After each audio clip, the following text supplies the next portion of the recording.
সালামু আলাইকুম। হয়তো আপনি এদের চিনেন না। এই হলেন শিবরাজ প্যাটেল, যে 2008 সালে 26/11 এই সন্ত্রাসী হামলার সময় তিনি ছিলেন দেশের স্বরাষ্ট্রমন্ত্রী।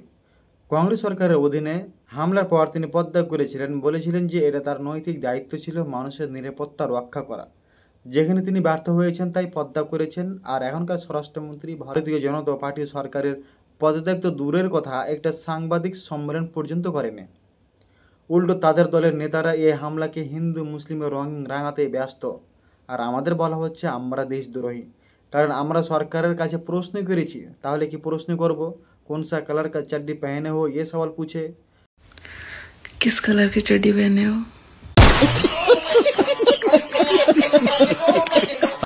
মণিপুর নিয়ে প্রশ্ন করব না, উরি হামলা নিয়ে প্রশ্ন করব না, পুলওয়ামা হামলা নিয়ে প্রশ্ন করব না, কাওয়াড় যাত্রা, দোকান এবং গাড়ি ভাঙচুর নিয়ে প্রশ্ন করব না, রেল দুর্ঘটনা নিয়ে প্রশ্ন করব না, ইউরোপ্লেন হাদসা নিয়ে প্রশ্ন করব না।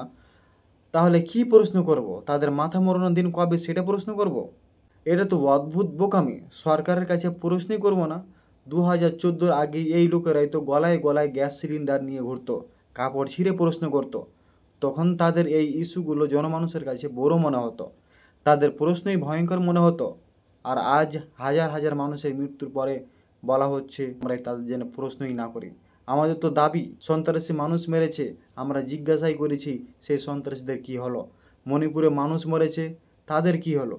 পুলওয়ামায় শহীদ হয়েছেন, তারপর কি হলো? সন্ত্রাসীদের সঙ্গে কিছুই হয়নি। উল্টে আমরা প্রশ্ন করেছি বলে আমাদেরকে দেশদ্রোহী বলা হচ্ছে এবং বলেছে। আর এই পরম ভক্তরা তালি বাজাচ্ছে, বলছে খুব ভালো কাজ হয়েছে। আমার কথাটা হচ্ছে, এই সরকারে যারা থাকবে আমরা তো তাদেরই প্রশ্ন করব। যেদিন সরকার চেঞ্জ হয়ে যাবে তাদের আমরা তখন সেই সরকারকে প্রশ্ন করব, যেই সরকার ক্ষমতাতে আসবে। ধন্যবাদ। দেখা হচ্ছে অন্য কোনো একটা ভিডিওতে।